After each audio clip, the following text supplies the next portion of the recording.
What this is about is the greatest ripoff in history, the very way money and debt are created and controlled. This affects everyone on the planet. It is the basic cause of all our economic problems today. Until we recognize this, in every nation, nothing any national government does will fix the problem, and all of us will see mounting debts and sinking standards of living. Our children will inherit this mess, and it will get worse every single year. This is the first time, I think, in history where mothers are saying to themselves, ooh, what do my kids have to look forward to? Maybe they shouldn't have kids. The truth is that depressions are not normal. They are contrived. The truth is that nations don't need a national debt. The truth is that governments generally aren't printing money wildly. Governments are borrowing money wildly. Our money supply has to be borrowed into existence by the community of money users, that's us, from the commercial banks.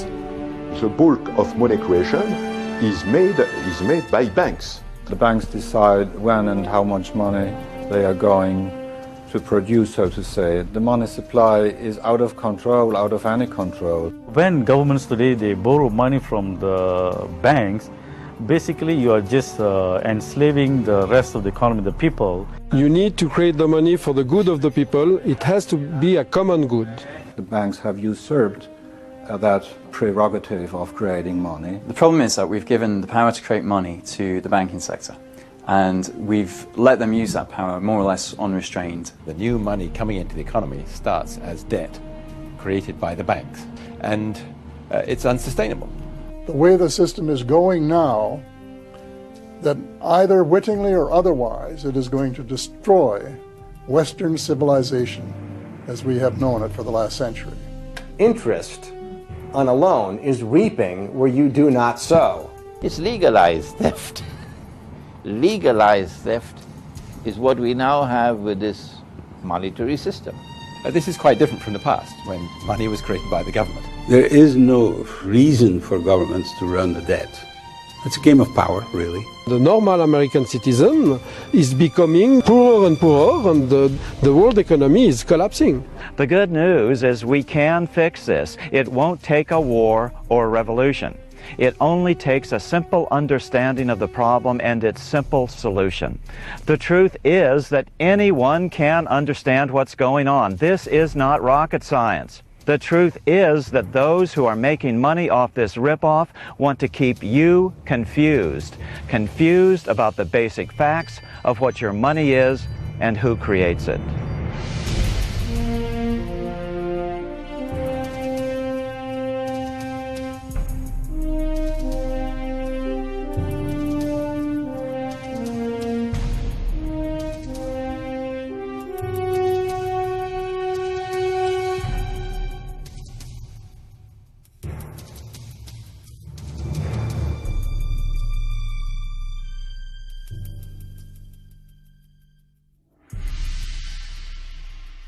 On Tuesday evening of November 22, 1910, just 2 days before Thanksgiving Day, a cold drizzle covered New York City with a foggy blanket. The sounds of an occasional passenger scurrying to catch a late train echoed across the marble floors of the new Hoboken, New Jersey train station. No one noticed the shiny Pullman car parked on the last track. Unlike the beat-up coach cars that the average person was familiar with, this long black beauty glistened in perfection. Its polished brass nameplate simply read, Aldrich. The car belonged to Senator Nelson Aldrich, one of the most powerful men in the United States Senate. By 10 p.m., most New Yorkers were tucked into their beds, but one group was on the move to climb aboard the Aldrich car that night. All the participants had been instructed to arrive separately and in utmost secrecy. All were instructed to be sure that none of New York City's voracious press were following them. Who were these men and what was their secretive mission? They were some of the wealthiest men in America, but more importantly, each of them represented the world's richest banking families. They were so well known that their comings and goings were frequently monitored by the New York newspapers, led by Joseph Pulitzer's New York World.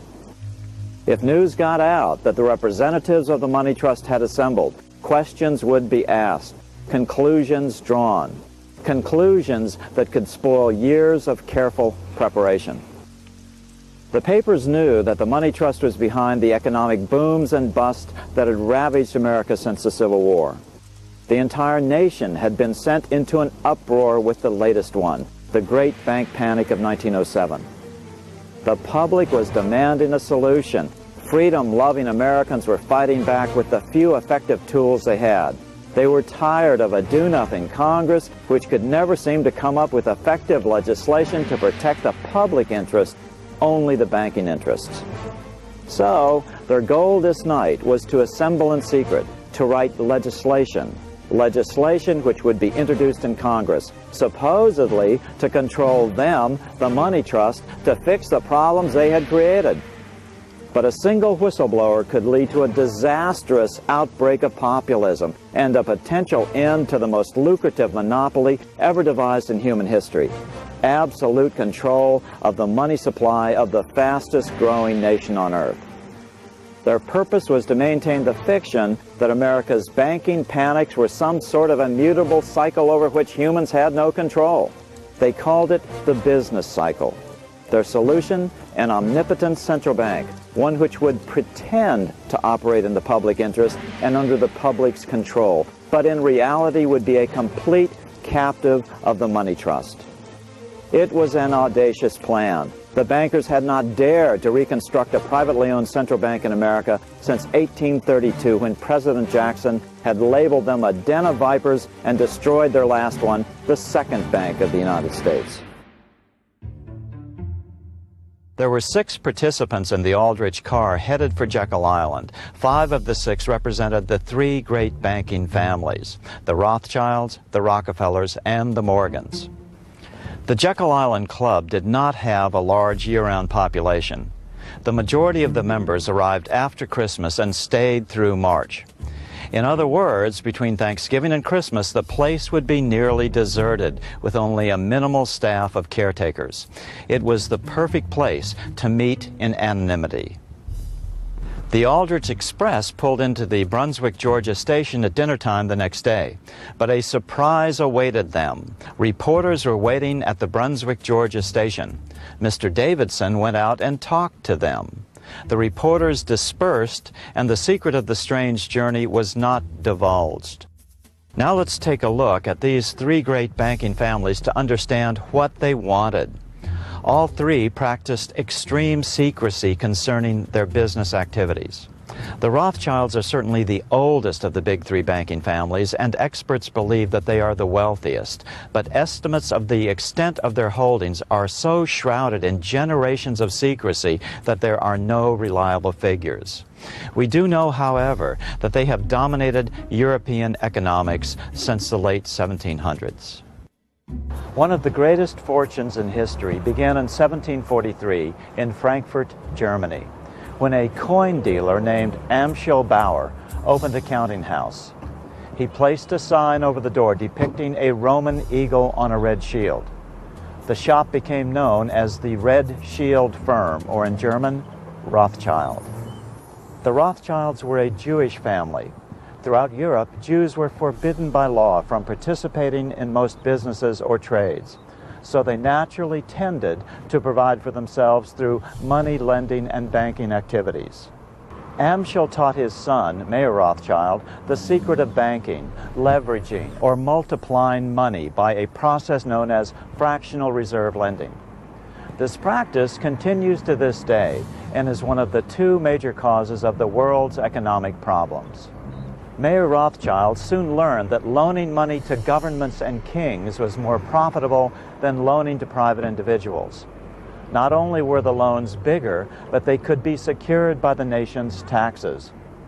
Government borrowing is the 2nd major problem with the world economy today. Mayer Rothschild had 5 sons. He sent them to the major capitals of Europe to open branch offices of the family banking business. This internationality gave the Rothschilds a major advantage over all other banking houses and allowed them protection from the political tides of individual nations. The Rothschilds found that encouraging a nation to borrow, have a national debt, was their most powerful tool. Once they could convince a nation to borrow, that nation quickly became addicted to borrowing. What most people don't understand to this day is that the negative effects of government borrowing are not felt for years down the road, the compounding interest problem. The result? The borrowing nation quickly found itself a political captive of the Rothschilds. If that nation tried to oppose the House of Rothschild, they would find that their loans would be called in and no new loans would be issued. That in itself would cause domestic turmoil. But in addition, the rivals of that nation would suddenly be given ample loans, a subtle yet powerful manipulative force in the affairs of nations, even today. The Rothschilds broke into dealings with European royalty here in 1769 in Wilhelmshohe, the palace of the wealthiest monarch in all of Europe, Prince William of Hesse-Kassel. At first, the Rothschilds were only helping William speculate in precious coins. But when war broke out between England and its American colonies, the Rothschilds became rich brokering William's mercenary army, the Hessians, to go fight in America for the British. In 1806, Napoleon Bonaparte chased Prince William into exile. William sent 550,000 British pounds, a gigantic sum at the time, to one of Mayor Rothschild's 5 sons, Nathan, head of the London branch of the House of Rothschild, with instructions to buy consols, British government bonds, which paid a small but very reliable interest rate on British national debt. But instead of buying the bonds, Rothschild used the money for his own purposes. With Napoleon on the loose, the opportunities for highly profitable wartime investments were nearly limitless. After Napoleon's first defeat in 1813 and imprisonment on Elba, William returned to Wilhelmshohe. He summoned the Rothschilds and demanded his money back. The Rothschilds returned William's money with the 8% interest the British consuls would have paid him had the investment actually been made. But the Rothschilds kept all the vast wartime profits they had made using William's money. Napoleon rose to power in the bloody aftermath of the French Revolution. He wanted to improve economic conditions at home, so he opposed any government debt. One has only to consider what loans can lead to in order to realize their danger. The hand that gives is above the hand that takes. Money has no motherland. Financiers are without patriotism and without decency. Their sole object is gain. In 1800, he established an independent Bank of France and made himself its president. Insisting on no national debt was a difficult decision on Napoleon's part. France was broke. The French treasury had been emptied by the bloody French Revolution. But Napoleon knew that the Rothschilds would not rest as long as he was in power unless it was mutually beneficial. So he opened negotiations for a treaty with England by threatening to invade Holland, which was heavily in debt to the British. Always anxious to regain her lost colony, the British made a little-known counter-proposal to combine forces with Napoleon to take back America. The proposal was that England would get the industrial North and combine it with Canada. France would get the rural agricultural South. In hopes of feeding Napoleon's well-known ego, England would proclaim Napoleon the King of America. Napoleon quickly saw that the British would be getting the better half of this deal, and so made the plan public to the great embarrassment of the British. From that point on, there was no going back. Napoleon was the sworn enemy of the Rothschilds. Napoleon knew he had to go on the offensive, but he needed money to pay an army.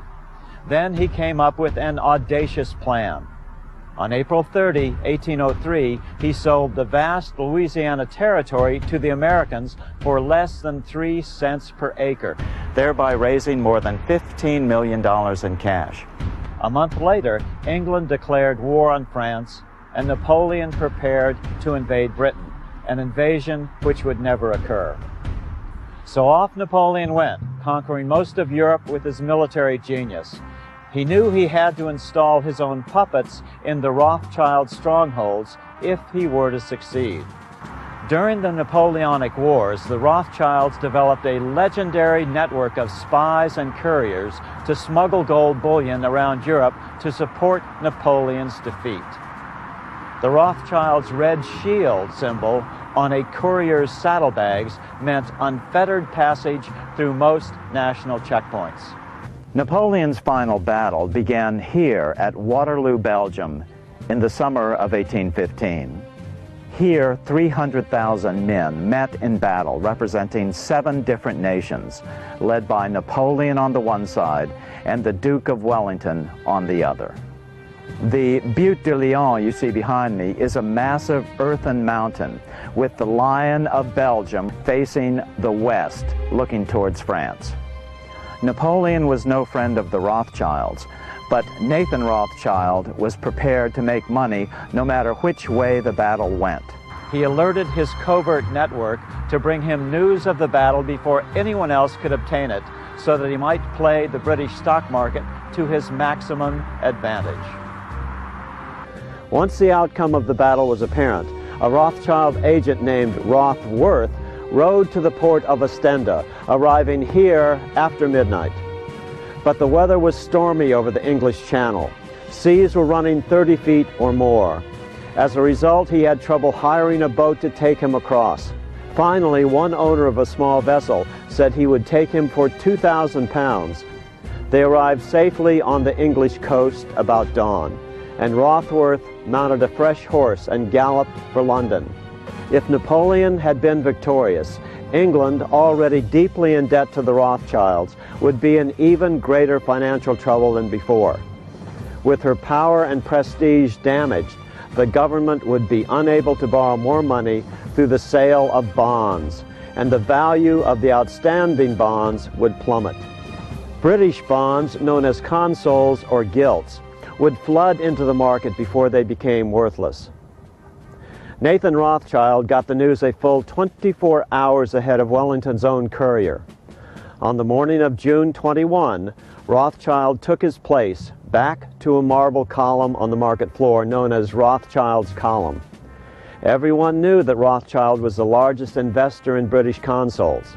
He looked dejected. Then he started selling. Rumors quickly swirled that Wellington had been defeated and Rothschild had received first word of the defeat. Soon everyone began selling their consols, and the price collapse became a stampede. Then Rothschild, in one quick move, reversed his position and bought the entire market in consols for pennies on the dollar. In just a few hours, he bought England's entire national debt for a tiny fraction of its worth. Nathan Rothschild later bragged that in the 17 years he had been in England, he had increased his original £20,000 stake given to him by his father by 2,500 times to £50 million, a truly vast sum at that time. By cooperating within the family using fractional reserve banking techniques, the Rothschild banks grew unbelievably wealthy. By the mid-1800s, they dominated all European banking and were certainly the wealthiest family in the world. Most of the nobility of Europe became deeply indebted to them, making any effective control an impossibility. By 1850, James Rothschild, the heir of the French branch of the family, was said to be worth 600 million French francs, 150 million more than all the other bankers in France put together. No fortune in America at that time equaled even 1 year's income of James. James built his fabulous mansion 15 miles east of Paris. The first German emperor, Wilhelm I, on seeing this, exclaimed, "Kings couldn't afford this. It could only belong to a Rothschild." In 1961, biographer Frederick Morton wrote of the House of Rothschild that they had conquered the world more thoroughly, more cunningly, and much more lastingly than all the Caesars before. But the Rothschilds were not the first to practice the two great evils of banking, fractional reserve lending and encouraging a national debt.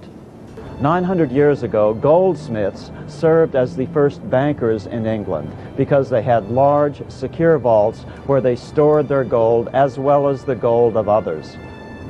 Most people simply left their gold in the goldsmith's vault, and the goldsmith wrote out paper receipts for their gold.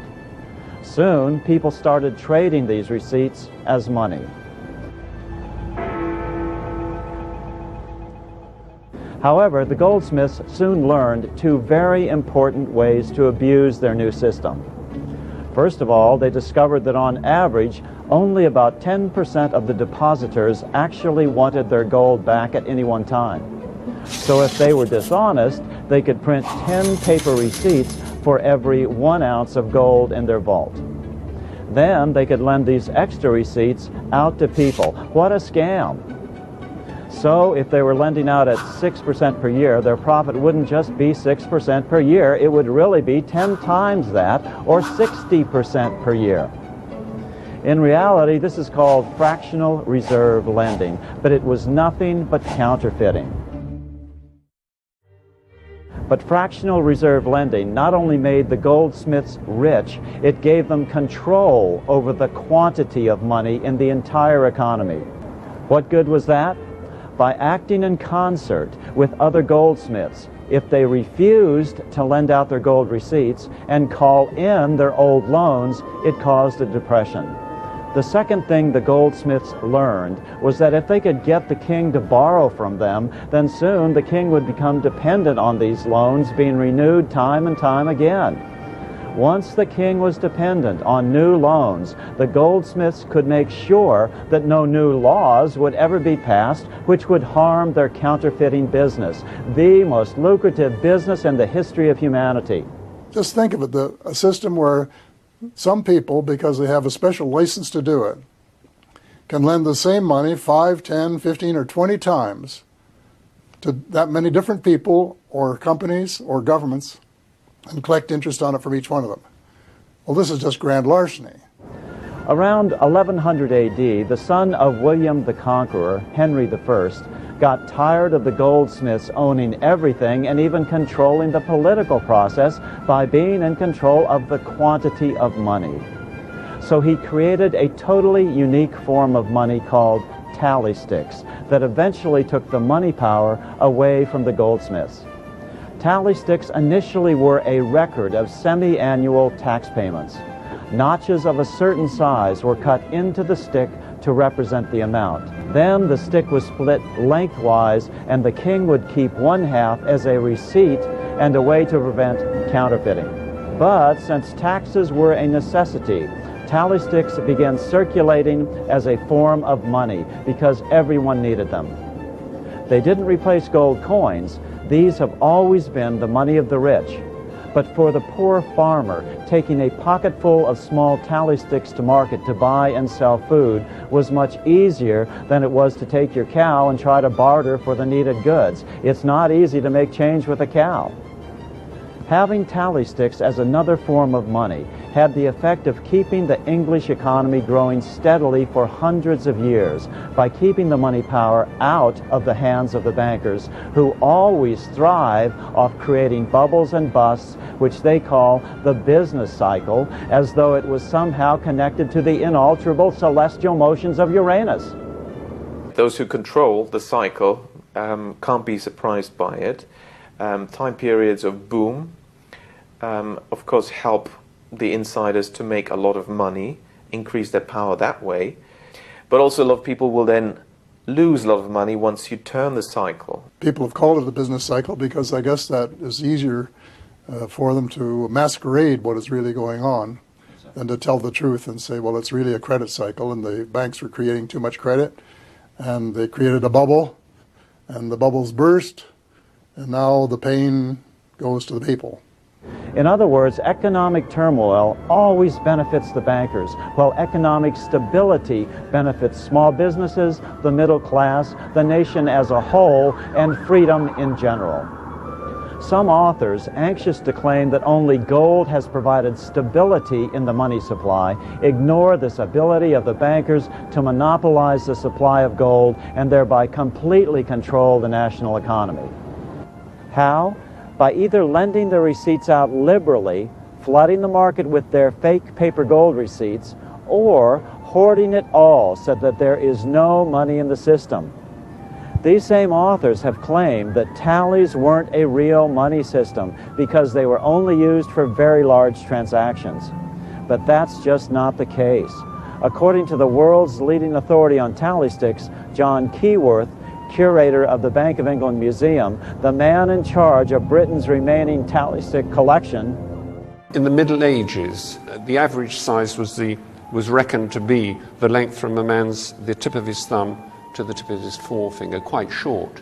Because if you think of it in terms of this is £6,000. That means it's a huge, huge sum of money. So the wider the spacing, the larger the larger the amount. But it was a prescribed distance. It was an inch, and I think half an inch for hundreds and a quarter of an inch for tens.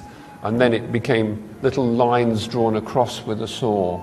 In 1694, the bankers were finally able to convince the British Parliament to allow a privately owned central bank. The idea, of course, was to eventually get the government borrowing money from the bankers again. Still, it took an entire generation to discontinue the use of tally sticks. They had worked so well for over 600 years. During this period, England, an island with few natural resources, had become the mightiest power on earth. Serfdom had been outlawed and the arts and culture flourished.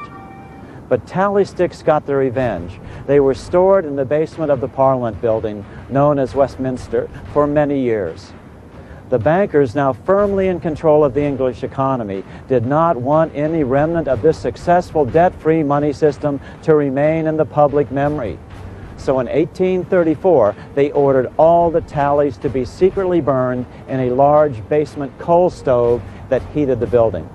On the evening of October 16, 1834, the burning began after most of the workers had left for the day. However, the fire got so hot that it broke through the floor above and quickly spread, gutting most of the complex and attracting massive crowds in downtown London. The final revenge of the mistreated and misunderstood tally stick.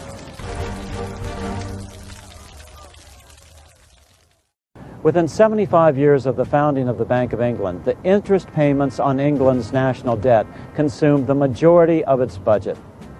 As a result, England needed to squeeze more and more money from all her colonies. In British America, the result was the American Revolution. The money and banking system that we have, certainly in the West, is nothing but a perpetuation of a scam. In my opinion, an infinitely silly system that was developed by the goldsmiths of Lombard Street in London more than three centuries ago. Although America won its freedom in 1783 militarily, the money masters knew they could reclaim the former colony by convincing the government to borrow, to create a national debt, just as they had in England with the establishment of the Bank of England in 1694. What better way to bring the freedom-loving Americans back under control than to addict the American government to debt? Human nature is to take any loan offered. In the case of politicians, the attraction is clear. If a politician can borrow, they will spend more on their constituents without having to raise their taxes and thereby get reelected. That's why government borrowing is the most dangerous force on the planet. Dangerous to human freedom, that is. However, the true statesmen of the great American experiment in political freedom were very aware of the problem. How to deal with the threat posed by the wealthy bankers, mostly with direct ties to the Bank of England, was the cause of much debate. One of the main authors of the U.S. Constitution was Gouverneur Morris. Morris wrote large sections of the Constitution. Surprisingly, Morris himself, an aristocrat, explained in a letter to James Madison during the debate on the contents of the Constitution what the relationship between the new freedom-loving nation and its bankers should be on July 2nd, 1787. The rich will strive to establish their dominion and enslave the rest. They always did. They always will. They will have the same effect here as elsewhere, if we do not, by the power of government, keep them in their proper spheres. Morris wasn't talking about taking their money. He wasn't talking about outlawing banks or banking. He merely wanted to figure out a way to keep the bankers and their money out of controlling the political process. Down through the decades, the battle for the monetary soul of America has raged. The issues are remarkably the same, yet this battle is nowhere recounted in school texts on American history. A generation later, former President Thomas Jefferson wrote to then-President James Monroe in January of 1815. The dominion of the banks must be broken, or it will break us. Remarkably, over a century later, populist William Jennings Bryan said basically the same thing in his Cross of Gold speech in 1896. The bankers tell us that this issue of money is a function of the bank, and that the government ought to go out of the banking business. I stand with Jefferson rather than with them and say that the issue of money is a function of the government, and that the bank should go out of the governing business. In another 1815 letter, Jefferson wrote to then Treasury Secretary Gallatin. The Treasury, lacking confidence in the country, delivered itself bound hand and foot to bold and bankrupt bankers pretending to have money, whom it could have crushed at any moment. If they'd done what Jefferson and wanted them to do, and others have suggested that they do, they wouldn't have any government debt. They could be debt-free. And that's the way it should have been. But they were taken to the cleaners by a small clique of international bankers, and it was international even then, who were smarter than they were, and who had done their homework. And the American people have been paying for it ever since.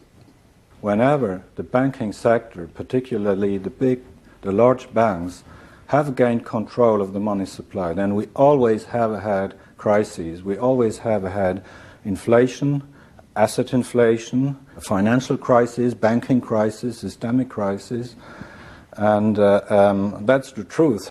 Keep in mind, this was at a time when Napoleon had conquered most of Europe and would begin attacking Russia 5 months later. British influence was evident in 3 failed attempts at privately owned central banks, generally modeled after the Bank of England. The strategy was obvious: control and consolidate the American money supply and thereby retake this great experiment in freedom. In the entire history of this battle over financial control of America, no one defeated this British invention of privately owned central banking more courageously than President Andrew Jackson. During Jackson's inaugural speech on March 4, 1829, he challenged the purveyors of a national debt directly. Seeing Jackson's opposition to the bank was unshakable, the bank got busy using its unlimited ability to create money to bribe Congress to put up a bill to recharter the bank. As President Jackson put it, I have no hesitation to say, if they can recharter the bank with this hydra of corruption, they will rule the nation, and its charter will be perpetual, and its corrupting influence destroy the liberty of our country. When I came into this administration, I had a majority of 75. Since then, it is now believed the bank has bought votes in Congress. In 1832, Congress passed the recharter bill, but Jackson vetoed the bill. His veto message is applicable to every nation today and is one of the greatest documents in American history.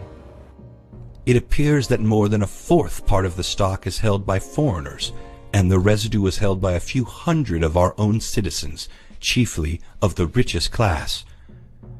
Is there no danger to our liberty and independence in a bank that in its nature has so little to bind it to our country, controlling our currency, receiving our public monies, and holding thousands of our citizens in dependence would be more formidable and dangerous than a naval and military power of the enemy.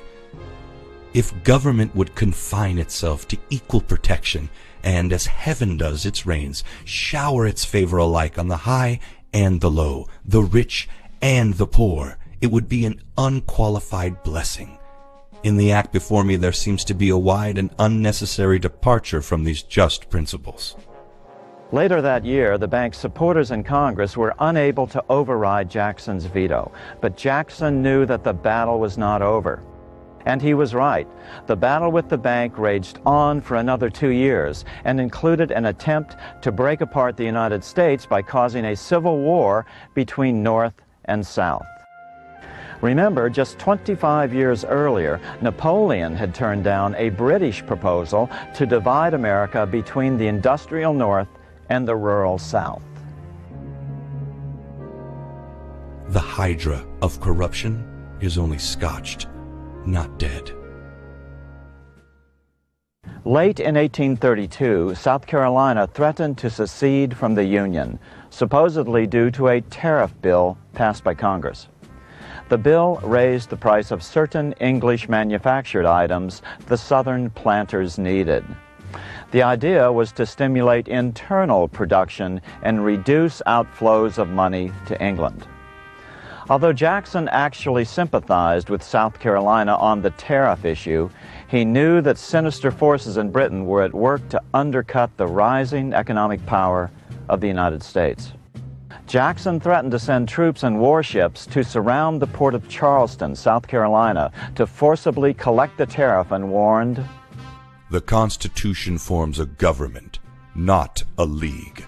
To say that any state may at pleasure secede from the Union is to say that the United States is not a nation."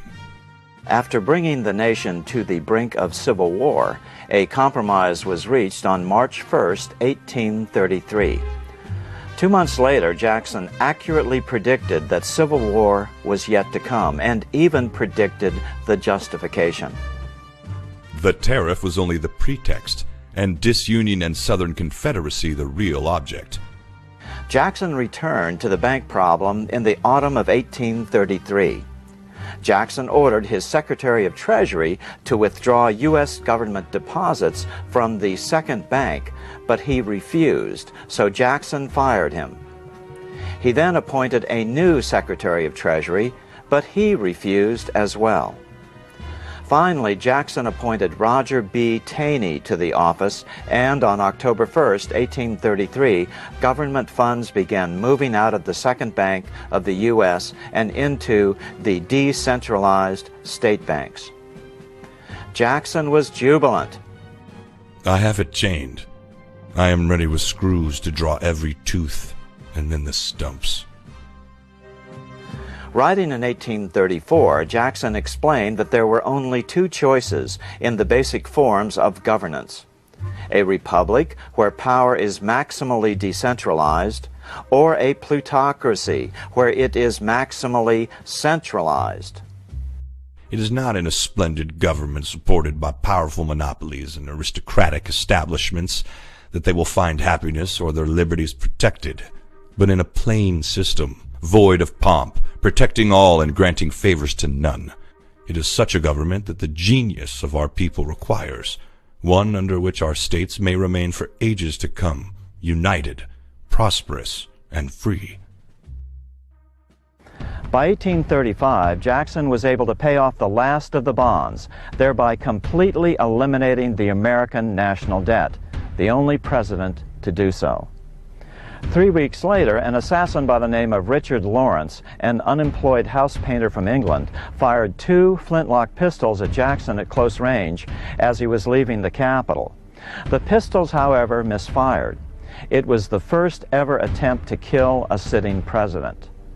Lawrence stated that with Jackson dead, money would be more plenty, a reference to Jackson's battle with the second bank.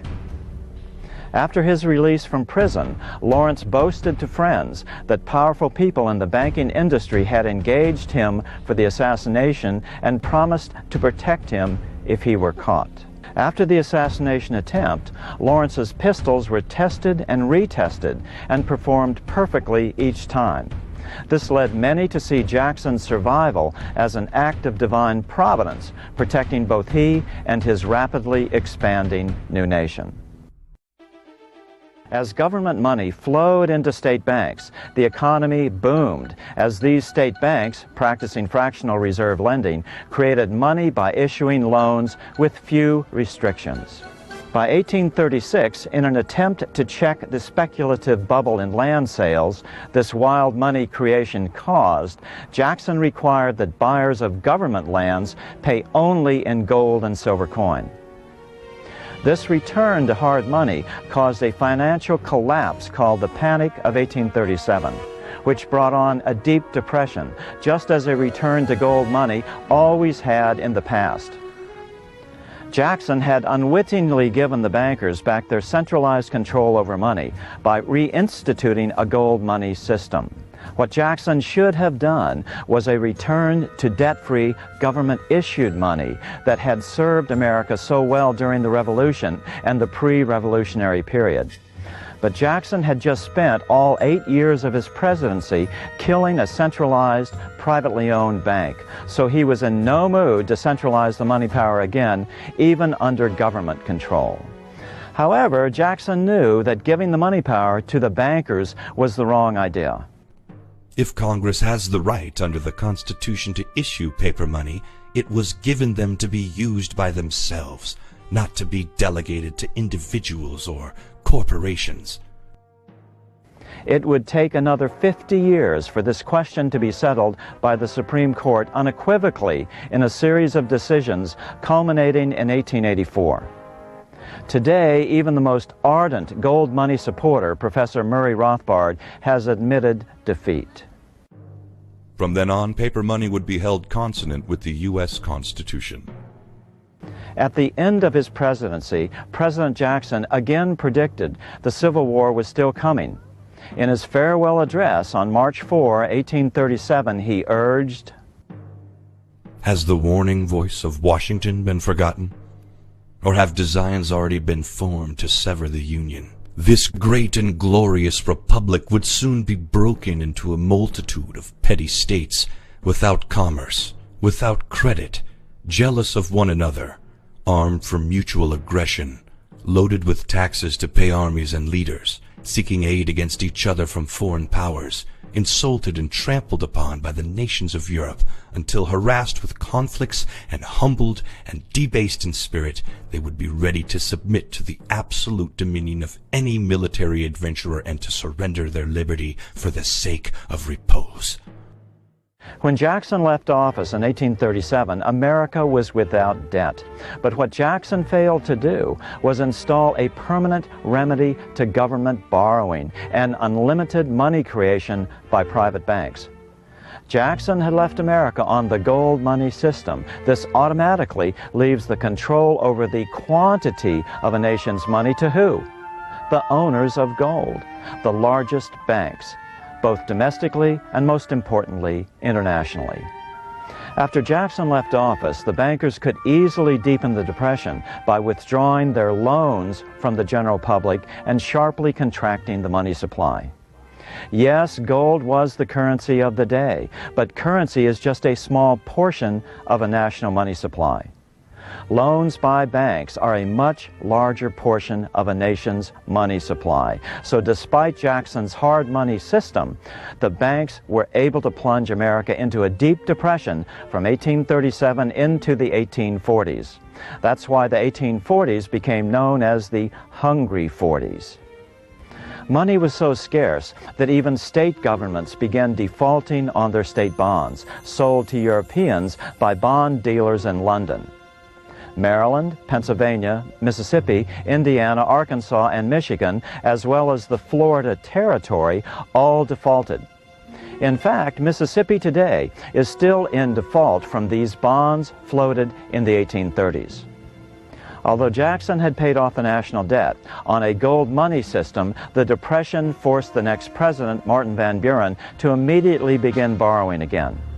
Had Van Buren chosen to return to issuing debt-free government currency and made gold coin a complementary currency, then the power of the bankers would have been broken, but he did not. Therefore, by the end of 1837, the national debt again rose to over $3 million. The next year, it rose to $10 million. But the bankers wanted to make an example of Jackson because of his defeat of their cherished Second Bank of the U.S. So they continued to restrict their lending.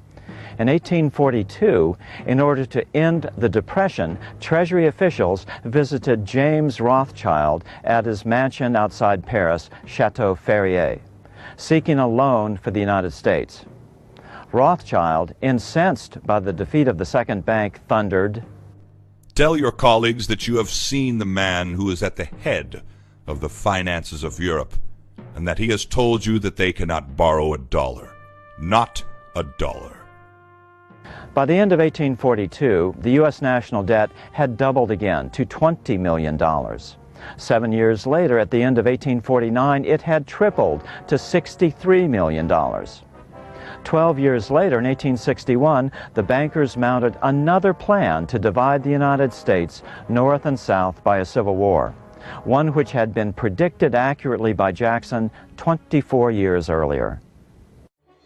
With the inauguration of Abraham Lincoln on March 4, 1861, the nation had another president who was determined to fight the Rothschilds for the heart and soul of the great American political experiment in maximizing human freedom. Lincoln understood the roots of the battle. On his way to the inauguration, he stopped at Independence Hall in Philadelphia and told an audience that the Declaration of Independence gave liberty, not alone to the people of this country, but hope to the world for all future time. It was that which gave promise that in due time the weight should be lifted from the shoulders of all men, and that all should have an equal chance. The very next month, the first shots were fired here at Fort Sumter, South Carolina, after 7 southern states seceded from the Union. The American Civil War was on. The bankers wanted the South to win, or at least to the point of a stalemate, keeping the nation permanently divided. Lincoln needed money to keep the nation together, so he went to New York to try to secure the necessary loans from the big bankers. The bankers demanded an interest rate of as much as 36%. Then Lincoln came up with the most brilliant idea of his presidency. He decided to return to America's colonial monetary roots, have the government issue their own money. As Congressman E.G. Spalding from Buffalo, New York, the chairman of the House Ways and Means Committee, explained it, "Why then should we go into Wall Street begging for money? Their money is not as secure as government money. I am unwilling that this government should be left in the hands of any class of men, bankers or moneylenders, however respectable or patriotic they may be. The government is much stronger than any of them. All the gold they possess would not carry on the government for 90 days. They issue promises to pay which, if Congress does its duty, are not half as secure as United States Treasury notes based on adequate taxation upon all the property of the country." So that is exactly what Lincoln did. From 1862 to 1865, Congress authorized the printing of $450 million of new bills that he called U.S. notes. To distinguish them from debt-based money, he had them printed in green ink on the back and a red seal on the front. That is why the notes were called greenbacks. Since Congress had declared greenbacks to be legal tender for all debts, Lincoln was able to pay his troops and buy their supplies with this new money, all created at no interest to the federal government. Within 4 days of the passage of the law authorizing greenbacks, bankers met in convention in Washington, D.C. to discuss the situation. It was agreed that greenbacks would surely be their ruination. Something had to be done. They circulated a private letter known as the Hazard Circular amongst themselves and their wealthiest stockholders, which was later placed into the historical record by Congressman Charles A. Lindbergh. The Hazard Circular proclaimed that It will not do to allow the greenback, as it is called, to circulate as money any length of time. as we cannot control that. But we can control the bonds, and through them the bank issues. Modern-day critics take issue with Lincoln's greenback money plan as ignoring or being ignorant of the risks involved with government-issued debt-free money. According to Congressman Spalding, the temptation of the government printing too much money was well known by he and the Secretary of Treasury. The risk of a depreciated and depreciating and finally worthless paper money, the immeasurable evils of dishonored public faith and national bankruptcy, are possible consequences of the adoption of a system of government circulation. Then Spalding addressed the alternative, borrowing the money from banks. It may be said that greenbacks are less deplorable than those of an irredeemable bank circulation. This argument is still relevant today. Yes, Congress might print too much, but at least that's better than having the banks print too much, because bank money is all at interest. With an adequate debt-free money supply created completely in the public interest, Lincoln won the Civil War and reunited the nation. His chief economic advisor was the greatest economist of his day, Henry C. Carey, the founder of what would become known as the American School of Economics. In a letter to the Speaker of the U.S. House of Representatives, Carey explained the benefits of Lincoln's greenbacks on the nation just 3 months before the South surrendered and Lincoln was assassinated. That here, for the first time in the history of the world, every man who had coal, iron, food, or cloth to sell could find at once a person able and willing to buy and pay for it. That for the first time, too, in the history of the world, there has been presented a community in which nearly all business was done for cash, and in which debt had scarcely an existence. That, as a necessary consequence of this, there has been a large and general diminution of the rate of interest. The country at large has become more independent of the wealthy capitalists of Europe. Lincoln, of course, had the right idea, and he said, well, we'll create some money and not be dependent on these foreign sources for our money. And of course, there have been a lot of people in the United States that have said that they should follow his example and create greenbacks rather than having to borrow money from a bunch of vultures on Wall Street to take advantage of everyone in sight, and we're nothing but really bloodsuckers if you look at it in the correct language, and get out from under this horrible, insane kind of albatross that is around the neck of ordinary people and has been for so long. As MIT professor Dr. Davis Rich Dewey would write 40 years after Lincoln's issuance of greenbacks in his Financial History of the United States, the underlying idea in the greenback philosophy is that the issue of currency is a function of government, a sovereign right which ought not to be delegated to corporations. Throughout the Civil War, the bankers and their bought politicians continued to attack the greenbacks. Bond dealers convinced Congress to not issue further greenbacks to completely finance the war effort, so U.S. government bonds were offered for sale in London, thereby running up the national debt. If our nation can issue a dollar bond, it can issue a dollar bill. It is absurd to say our country can issue 30 million in bonds and not 30 million in currency. Both are promises to pay, but one promise fattens the usurers, and the other helps the people. The solution is very simple. Don't issue government bonds. What are they doing issuing government bonds? And who was the London-based chief financial agent selling these bonds for the Union government?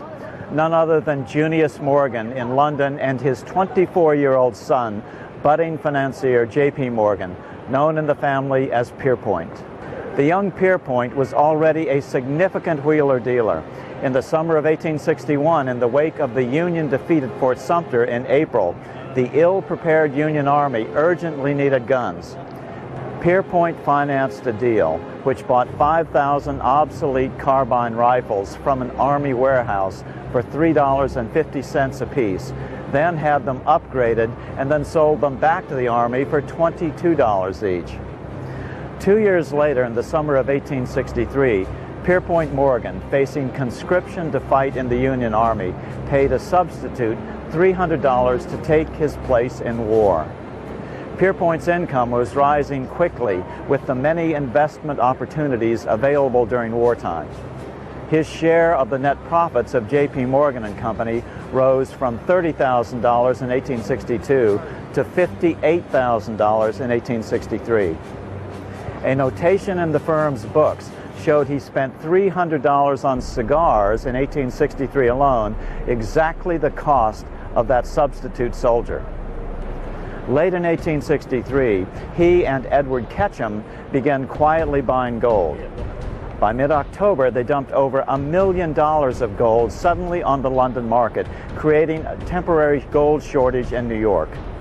This drove up the price of gold in New York, and Morgan and Ketchum were able to sell the rest of their gold at a tidy profit, some $66,000 each. Pierpont's father, Junius, as a proud American in London, was outraged and threatened to sever all business ties with his own son because this action constituted evidence of greed. Meanwhile, in Washington, bankers were trying to put an end to greenback money permanently. In February 1863, Congress passed the National Bank Act. This act didn't kill greenbacks, but it allowed for the first time a system of federally chartered banks with permission to lend bank-created banknotes into the money supply as a complementary currency, but all as a debt. To further assist the new national banks, incredibly, they were given a virtual tax-free status. In fact, these national banks remain today and are denoted by the suffix N.A, National Banking Association. For example, Bank of America N.A. or Citibank N.A. means their origin was as the result of this 1863 National Bank Act. Within 2 years, by the end of the Civil War, there were 4 times as many debt-backed U.S. banknotes in circulation as there were debt-free U.S. notes, greenbacks. Private banks now had the money power, and Congress has not been able to wrest it from them ever since. So, from that point on, since most money was created out of debt, it would be impossible under this system for the federal government to ever get out of debt.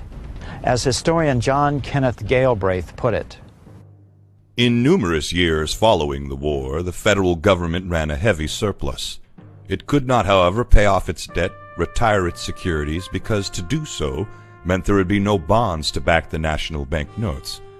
To pay off the debt was to destroy the money supply. In 1864, shortly before Lincoln was murdered, his former Secretary of Treasury, Salmon P. Chase, bemoaned his role in helping secure the passage of the National Banking Act only 1 year earlier. My agency in promoting the passage of the National Banking Act was the greatest financial mistake in my life. It has built up a monopoly that affects every interest in the country. It should be repealed, but before that can be accomplished, the people will be arrayed on one side and the banks on the other, in a contest such as we have never seen before in this country. On April 14, 1865, 41 days after his second inauguration, and just 5 days after the end of the Civil War, Lincoln was shot by John Wilkes Booth at Ford's Theater. After the death of President Lincoln, the bankers continued to reassert their control over America's money. This was no easy task. Lincoln's greenbacks, just like England's debt-free tally sticks, were generally popular, and their existence had let the genie out of the bottle. The public was becoming accustomed to government-issued debt-free money and the debt-free prosperity they brought to the nation. Popular songs sang the greenbacks' praises. On April 12, 1866, nearly 1 year to the day of Lincoln's assassination, Congress passed the Contraction Act, authorizing the Secretary of Treasury to begin to retire the greenbacks in circulation and to contract the money supply. Well, as it turned out, this became the mother of all depressions.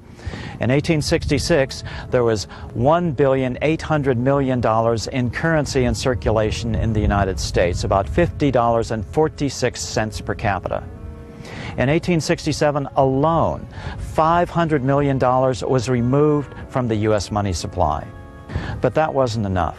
The big banks wanted complete control over the nation's money by putting America on a gold-only money system. In 1873, President Grant signed the Coinage Act into law, which stopped the minting of silver dollars. The effect was an immediate depression with high unemployment, falling prices, and bank failures. Wages dropped 24%. Unemployment soared to 14%, and 1/4 of American railroads went bankrupt. Demonetizing silver was decried by the newspapers as the crime of '73. By 1876, America's money supply was reduced to only $600 million. In other words, 2/3 of America's money had been called in by the bankers. Incredibly, only $13.33 per capita remained in circulation. Riots broke out from Pittsburgh to Chicago. The torches of starving vandals lit up the sky. To quell the violence, Congress created the United States Silver Commission to study the crime of '73 situation. Their report compared the demonetization of silver to the deflation of the Roman era. Their report, issued on March 2nd, 1876, read in part: The disaster of the Dark Ages was caused by decreasing money and falling prices. Without money, civilization could not have had a beginning, and with a diminishing supply it must languish, and unless relieved, finally perish. Falling prices and misery and destitution are inseparable companions. It is universally conceded that falling prices result from the contraction of the money volume. So why did the bill pass Congress? Senator William B. Allison of Iowa put it this way: When the secret history of this bill of 1873 comes to be told, it will disclose the fact that the House of Representatives intended to coin both gold and silver, but that the bill afterward was doctored. It was changed after the discussion. Senator Bogey of Missouri put it this way: Why the Act of 1873, which forbids the coinage of the silver dollar, was passed, no one at this day can give a good reason. And who is behind the deception to limit the amount of money in circulation and centralize money into the hands of a few of the biggest bankers? Senator Beck of Kentucky told the committee on January 10, 1878, the bondholders, the holders of the national debt. I know that the bondholders and monopolists of this country are seeking to destroy all the industries of this people in their greed to enhance the value of their gold. I know the Act of 1873 did more than all else to accomplish that result. What's so important about how money was withdrawn from the U.S. money supply? Because the real cause of depressions is deliberate contractions of the money supply by big bankers in order to get what they want politically, the very thing that King Henry of England was trying to prevent when he created tally sticks in 1100 AD. The big bankers were bankrupting America merely by taking all the money over which they had exclusive control out of the system. This is not difficult to understand. No money in the system means no money for people, and the only money is the gold money of the bankers. Congress finally passed the Bland-Allison Act in 1878, which authorized the minting again of silver coinage. But President Rutherford Hayes vetoed it. Hayes was closely allied to the big banks. He explained his veto this way: Expediency and justice both demand an honest currency. Of course, throughout history, gold money has always been called honest money by those who own a lot of the gold. So great was the pressure that Congress quickly overrode the Hayes veto, and soon some silver coinage began to flow back into the U.S. economy. These were the first issues of the famous Morgan silver dollars. But according to Nobel Prize-winning economist Milton Friedman, most of the new coins were stockpiled in the Treasury as reserves for pieces of paper called silver certificates. So, most of the original Morgan silver dollars were never circulated. But were the bankers satisfied? Hardly. About this time, in 1879, J.P. Morgan, at age 42, began to come into his own as the head of the American branch of the family firm. He was picked to sell the largest block of stock ever publicly offered, 250,000 shares of Commodore Cornelius Vanderbilt's New York Central Railroad. The task with the marketing of the New York Central stock was how to sell such a large block without collapsing the shares. Pierpont initially shuffled 50,000 of the shares off to his father's firm in London. When he finally announced that he had successfully placed the rest, most of it abroad, the financial world was deeply impressed. Pierpont's commission on the deal was a colossal $3 million. By 1882, J.P. Morgan was making $500,000 a year. He bought a new home here at 219 Madison Avenue, where the Morgan Library stands today. It was the first electrically lighted private residence in the world. Morgan's interest in the newly harnessed energy came from a partnership he had assembled to fund Thomas Edison's Edison Electric Illuminating Company. Morgan's firms in London and New York were at the forefront of the sale of bonds in Europe to fund America's expansion westward. But with America's tradition of state-chartered banks, the national banks were quickly losing control. By 1891, the bankers were ready to unleash additional monetary restrictions. Their methods and motives were laid out with shocking clarity in a memo sent out by the American Bankers Association, the ABA, in 1891. Notice that this memo called for bankers to create a depression on a certain date, 3 years in the future. Here is how it read in part. Note the telling reference to England, home of the mother bank. On September 1st, 1894, we will not renew our loans under any consideration. On September 1st, we will demand our money. We will foreclose and become mortgagees in possession. We can take 2/3 of the farms west of the Mississippi and thousands of them east of the Mississippi as well, at our own price. Then the farmers will become tenants, as in England. As the impending planned depression date drew nearer, another memo was issued to bankers nationwide on March 11, 1893. Known as the Panic Circular, it was issued under the name of the American Bankers Association and was subsequently published in many newspapers. Senator Robert Owen, a Democrat from Oklahoma, would later testify before a congressional committee that he himself had received a copy of the Panic Circular when he was president of the First National Bank of Muskogee, Oklahoma. The Panic Circular urged all national banks to take all the silver coins and silver certificates, as well as the greenbacks, out of circulation. In other words, to reestablish a gold-only money system. Silver certificates and treasury bonds, that is to say all the government's money, must be retired, and interest-bearing national banknotes made the only money. You will at once retire 1/3 of your circulation, your paper money, and call in 1/2 of your loans. Be careful to make a monetary emergency among your patrons, especially among influential businessmen. The future of our debt-based money system depends upon immediate action, as there is an increasing sentiment in favor of government legal tender notes and silver coinage. Sure enough, the latest depression began in 1893 with what historians now call the Panic of 1893. It all started when European investors demanded payment only in gold, not silver coin, quickly draining gold reserves in the U.S. Again, America was being forced by the Europeans onto a gold-only money system. The results were as inevitable as before. A deep depression quickly set in as the major holders of gold in Europe choked the life out of the American economy. By the 1896 presidential campaign, opposition to the bankers' monopoly on money had reached a fever pitch. Unlike today, Americans understood much more completely the cause of the problem, though most of them were still confused about the solution. Again, the problem was that bankers were in complete control of the quantity of money.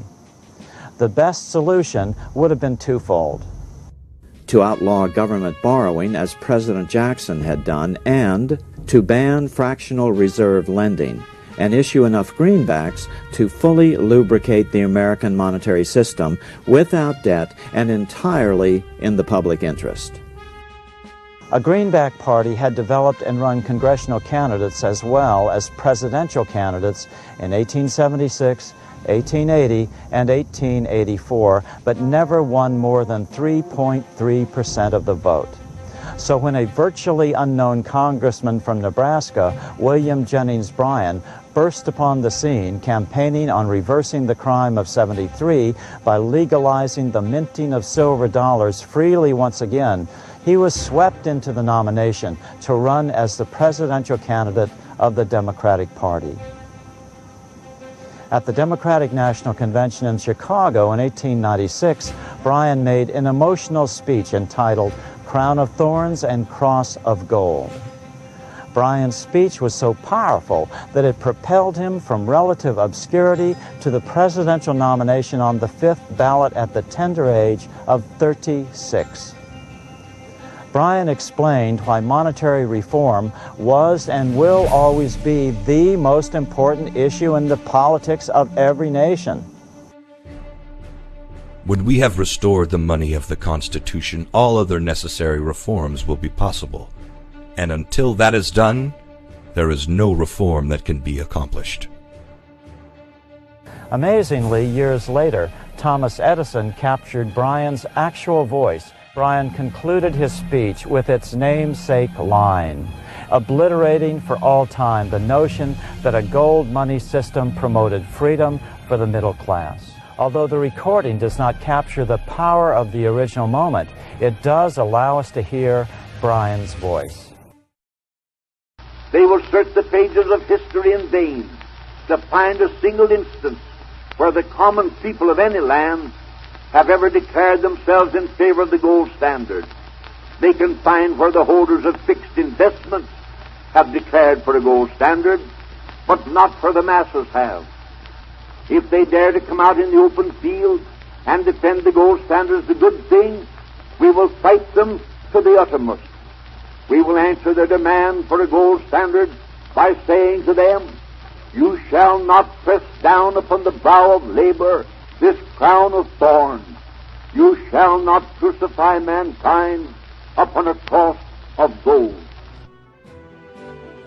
In fact, the gold standard and its 30-year-long restrictive impact on the money supply had become so unpopular that even most Republicans had come out against it. So Bryan became the silver money candidate, running against Republican William McKinley, the gold money candidate.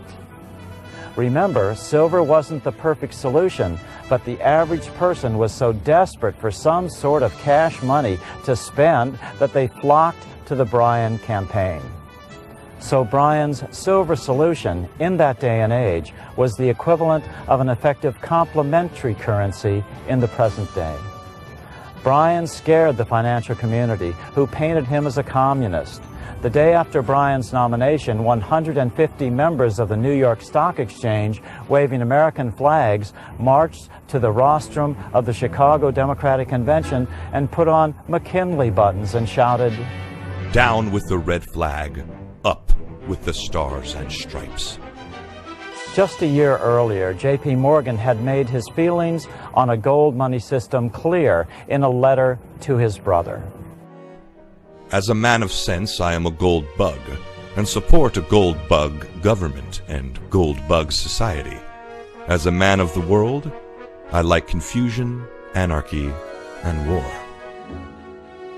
J.P. Morgan and the Rothschilds, through their New York agent, Auguste Belmont, contributed to the McKinley campaign mightily. But even more importantly, they had financed a rescue of the nation's most important newspaper by loaning the gold-loving owner of the Chattanooga Times, Adolph Oakes, sufficient money to buy the New York Times. According to historian Gene Strauss's biography on J.P. Morgan, rumors that Morgan owned the New York Times haunted the paper and the banker for years. As a result, the 1896 campaign was among the most fiercely contested presidential races in American history. The McKinley campaign outspent Bryan by a 5-to-1 margin. But the real spending was even more. McKinley did not go around the nation campaigning like Bryan did. He stayed at home in Ohio, and the J.P. Morgan-dominated railroads brought the voters to him with most expenses paid. Over 750,000 people made the trip to McKinley's home. That was nearly 11% of everyone who ended up voting for McKinley. Even one of the largest newspapers in Ohio, the pro-silver Cleveland Plain Dealer, had disgustingly stated that going to McKinley's home in Canton, Ohio had been made cheaper than staying at home. Bryan's strategy was to take his political campaign on the road. Bryan invented the National Stumping Tour. He made over 500 speeches in 27 states during the 4-month campaign, an average of 4 a day, many of them lasting over 2 hours. Across the nation, tens of thousands of Americans rallied around Bryan's appearances with torchlight parades. On November 3rd, McKinley defeated Bryan by an electoral college margin of 271 to 176. However, Bryan won nearly 6.5 million votes, more than any previous president. But the Silver Democrats suffered major losses in both Congress and many state legislatures as well, sealing the fate of the populist revolt for at least a century. The sweeping Republican victory meant a return to an uncontested gold standard and the domination of big business. 4 years later, McKinley beat Bryan again by an even larger margin. From this point on, government-issued debt-free money would never again regain a significant political following in the United States. So what did the big three banking families want at the Jekyll Island meeting? Central control over the American money supply. By the turn of the century, the biggest New York banks could control less than half of the American money supply. States were still chartering their own banks, and the center of financial gravity was rapidly shifting westward, away from New York. Something had to be done to bring it all under one central control point back in New York. President McKinley was assassinated about 6 months into his second administration, and the bombastic Theodore Roosevelt became the youngest president to ever hold office at age 42. As a former governor of New York, the big bankers felt confident that Roosevelt would not interfere with their plans. However, just 1 year in office, Roosevelt, aware that the money trust was the cause of most of the economic problems, revived the Sherman Antitrust Act. He went after a huge banker conglomerate called Northern Securities Company, a giant combine of railroads owned by J.P. Morgan, John D. Rockefeller, Edward H. Harriman, and James Hill. During the following 7 years, Roosevelt pursued his trust-busting policies by bringing suit against 43 other major corporations. After Roosevelt's election in 1904, he increased the pressure on the money trust again. What is a trust? It's a term that was popular before World War I to indicate a monopoly held by a group of individuals. By 1907, Morgan and the other money changers had had enough. First, they created a panic by attacking Morgan's primary Wall Street rival, the Heinz Morse Group, the holders of considerable banking, mining, steel, and shipping interests. By cleverly manipulating the stock market, the Rockefellers drove down the stock of Heinz's Union Copper Company from as high as $60 a share down to $10 a share. In addition, Rockefeller spread the rumor that not only were Heinz Copper interests in trouble, but also Heinz banks as well. J.P. Morgan then jumped in, predicting that he thought the Knickerbocker Trust Company would be the first Heinz bank to go under. As historian Skousen explained, that was all it took to send depositors storming to the tellers' cages of the Knickerbocker Bank to get their money. Within a few days, the bank was forced to close its doors. Similar fear spread to other Heinz banks, and then to the whole banking world.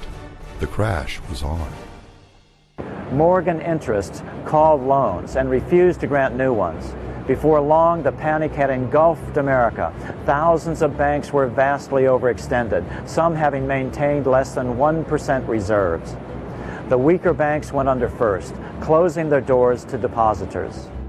Compounding the effect was the fact that the news spread more quickly than ever before, thanks to the new communications technologies. Within days, every bank in the nation was trying to reassure its customers. Many closed their doors and never reopened. Skousen described the effect on the money supply. Circulating money was hoarded by any who happened to get some. So before long, a viable medium of exchange became practically non-existent. Many business concerns began printing IOUs on small pieces of paper and exchanging these for raw materials, as well as giving them to their workers for wages.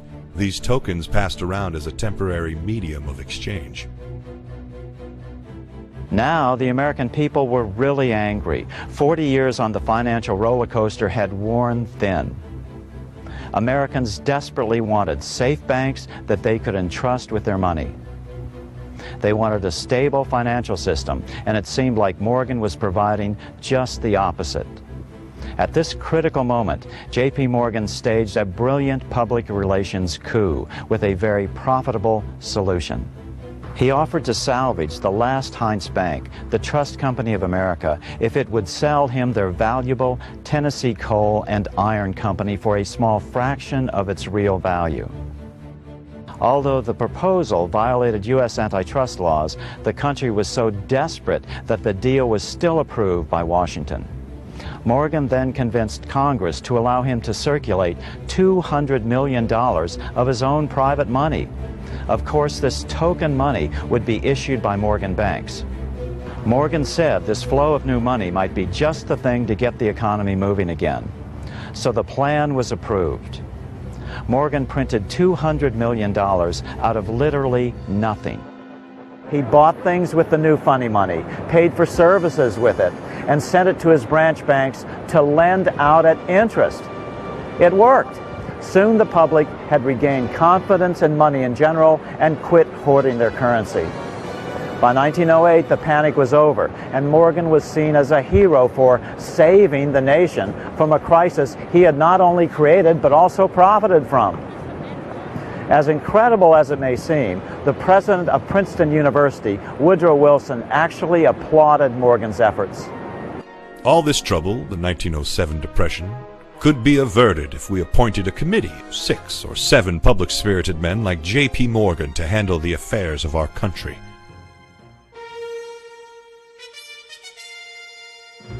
The real purposes for the repeated crashes since the Civil War had been threefold. To concentrate more of America's rapidly developing wealth into the hands of a super-rich elite by the roller coaster effect, whereby booms and busts generate bankruptcies and foreclosures. To make the independent, decentralized banking system look unstable. And finally, to make people so desperate for monetary security that they would be ready to accept practically any solution, namely the institution of a new central bank. As mainline economics textbooks would later verify, the creation of the Federal Reserve System was a direct effect of the panic of 1907. It sprang from the panic of 1907. With its alarming epidemic of bank failures, the country was fed up once and for all with the anarchy of unstable private banking. Minnesota Congressman Charles A. Lindbergh Sr. later explained that the panic of 1907 was the method by which those not favorable to the money trust could be squeezed out of business, and the people frightened into demanding changes in the banking and currency laws which the money trust would frame. The stage was now set for the introduction of America's 4th attempt at central banking. However, the public was angry. Roosevelt had been politically embarrassed by the panic of 1907, so he created the National Monetary Commission in 1908 to study the problem of monetary instability in response to the public outrage. Roosevelt then suddenly retired from the political scene, declining to run for president again. He threw his political support to his Secretary of War, William Howard Taft. Later that year, Taft beat William Jennings Bryan in Bryan's third and final presidential run, and Roosevelt disappeared from the rough and tumble of politics with the funding from the Carnegie Foundation. He took off on an African safari and other world globetrotting. Taft was supposed to be the big banker's candidate.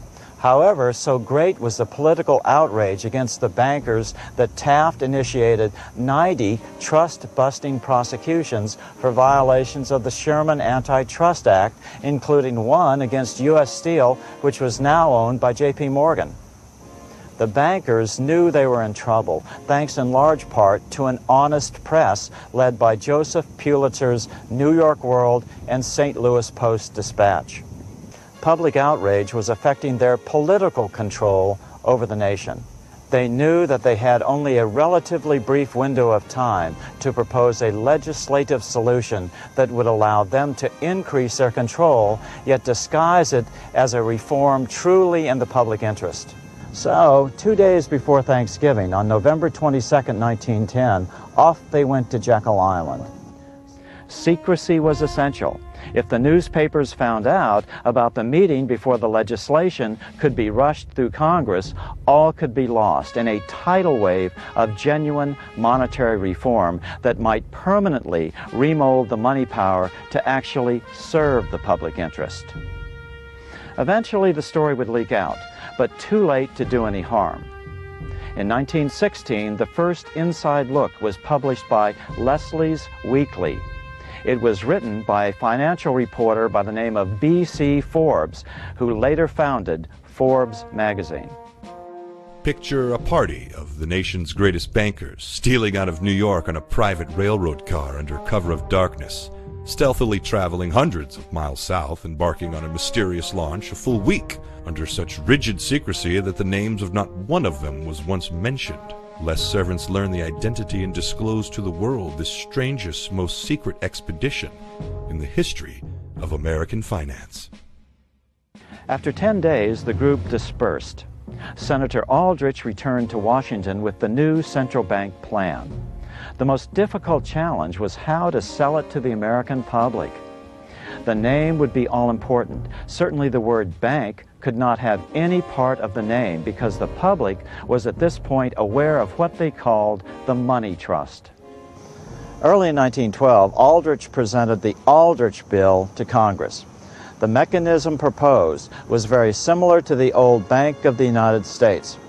The bill gave the new bank the power to issue U.S. currency, lend the government money at interest, then convert that federal debt into money to be loaned out to its member banks 10 times over or more to their customers. What a deal! Never before had a central bank sought such complete control over the banks of a nation and its supply of money. What was looming over the financial horizon was a debt monster, far bigger and more destructive than anything proposed before. But few were sharp enough to see through the numerous deceptions the bankers would throw up. According to Congressman Lindbergh, the initial proposal presented to Congress was to give the new central bank a 50-year charter. Incidentally, the Greek Parliament granted the privately owned Greek Central Bank a 50-year charter in January of 2013. So year after year, the same scam is being perpetrated on the people of every nation. Congressman Lindbergh wrote that Aldrich's Monetary Commission spent over $300,000 in order to learn how to form a plan by which to create a greater money trust, and it afterwards recommended to Congress to give this proposed trust a 50-year charter by means of which it could rob and plunder all humanity. Unfortunately for Morgan and the other bankers, Senator Aldrich was already well known as the bankers' favorite senator in Congress. Consequently, the Aldrich bill died for lack of support in Congress. But that didn't stop the bankers. Within weeks, a new initiative was rolled out, complete with the most lavishly funded public relations campaign in history. The big New York banks, the Morgans, the Rockefellers, etc., contributed to a $5 million educational fund to finance professors at respected universities to endorse the new concept. An organization called the National Citizens League was formed under the personal guidance of Paul Warburg. On April 8, 1912, the New York Times wrote a story passively justifying the enormous funding of the League by the national banks. $1 million doesn't go very far in a campaign of education such as being carried on by the National Citizens League for the promotion of a sound banking system. Yet the contribution of $1 million for that purpose by individual directors of the national banks of the country a short time ago provoked much comment and a suggestion that the electorate was to be corrupted by the use of these funds. The New York Times story went on to include sample letters the banks could provide to their best customers to enlist their aid in propagandizing for the League. But there were other initiatives as well. Funding was shuttled to the emerging schools of economics around the nation. As Gail Braith explained it, under Aldrich's direction, a score or more of studies of monetary institutions in the United States, and more particularly in other countries, were commissioned from the emergent economics profession. It is at least possible that the reverence in which the Federal Reserve System has since been held by economists owes something to the circumstance that so many who pioneered in the profession participated also in its birth. Heading up the League's propaganda was J. Lawrence Laughlin, a professor of economics at the University of Chicago. Congressman Lindbergh commented on the school's connection to the money trust. The University of Chicago is an institution endowed by John D. Rockefeller with nearly $50 million. It may truly be said to be the Rockefeller University. Another academic called in to defend the central bank concept of the Aldrich Bill was the president of Princeton University, Woodrow Wilson, who was also a trustee of the Carnegie Foundation. Wilson embraced John D. Rockefeller's maxim, "Competition is sin," along with the idea of a central bank. Anti-money trust members of Congress impaneled a committee to investigate the 1907 panic. It was called the Peugeot Committee. In December 1912, J.P. Morgan was called by the Peugeot Committee to testify for 2 days. Morgan had been rehearsing for his appearance for weeks before. Some family members say that the stress of that preparation actually killed him when he was vacationing in Rome 4 months later. Also summoned before the Peugeot Committee was William Rockefeller, but Rockefeller evaded the U.S. Marshals trying to serve the congressional subpoena in July of 1912. They staked out his house in New York City and eventually gained entry and searched the place to no avail. Then they headed for Rockwood Hall, his 204-room country mansion above New York City on the Hudson River in Tarrytown, New York. 4 U.S. Marshals staked out the mansion 24/7. Rockefeller saw them coming, however, and disguised himself in the back of a car wearing earmuffs and goggles so that even those who knew him well couldn't recognize him, and silently slipped away. Where did he go? Jekyll Island. By the end of December, 40 U.S. Marshals had joined in the hunt, reinforced by Burns and Pinkerton detectives, as well as the Sergeant-at-Arms for the United States House of Representatives, Charles F. Riddle. The press followed the hunt eagerly. Rockefeller probably stayed in his apartment here at Sans Souci. He was never caught. He stayed on Jekyll Island for a number of weeks and then slipped out to sea on the yacht Venatus, belonging to fellow Jekyll Island club member Cornelius K. Billings. Rockefeller's lawyer finally accepted the subpoena, ordering him to testify on January 13th. Rockefeller had endured several throat operations, and his attorney claimed testifying might kill him, so the committee agreed to come to Jekyll Island to take the testimony. The inquiry started on February 7, 1913, here in his apartment in Sans Souci, situated on the second floor between the Jekyll Island clubhouse on the north side and his 12,000-square-foot cottage, Indian Mound, to the south. But his testimony didn't last long. A few minutes into his testimony, after only 4 preliminary questions, Rockefeller started coughing violently, and his physician insisted on a halt to the proceedings lest his life be jeopardized. The committee bought it and left with 0 information. So in the end, the Peugeot Committee accomplished very little other than to whip up public support for the very reform that the bankers actually wanted, the passage of the Federal Reserve Act on December 23, 1913. Although the bill passed by an overwhelming majority, only 22% of the House members actually remained in Washington to vote on the final bill. And it was just before Christmas, as you know, and the congressmen, senators had visions of sugar plum fairies, and they were off to their Christmas parties, and didn't take time to even try to understand the ramifications of the legislation, which was the biggest heist in the history of humanity. Although the bill appeared to spread out power through 12 regional Federal Reserve banks, the bill as passed left significant issues to be settled after the Fed actually began operations. In reality, the bill created just another privately owned central bank. The stock would be owned by all the national banks in the country, which in turn would be owned by their private stockholders. The Fed would be no more federal than Federal Express. Furthermore, federal courts have ruled that the Fed is a private corporation. So how did it work out? Did this private corporation, cleverly disguised to look like a public institution pretending to operate in the public interest, save America from the painful booms and busts of the dreaded business cycle? Well, less than 16 years after the passage of the Federal Reserve Act on October 29, 1929, the New York stock market crashed, dragging the rest of the world into the deepest, most long-lasting depression of the 20th century. International trade decreased by 50%. Unemployment in the U.S. rose to 25%, and in some countries as high as 33%. So was it an accident, or was it just that old wascally business cycle acting up again? According to Nobel Prize-winning economist Milton Friedman, it was deliberate. The Fed could have stopped the Depression at any time by pumping money into the system. But instead, they let the money supply decline by 33%, sending most banks into bankruptcy.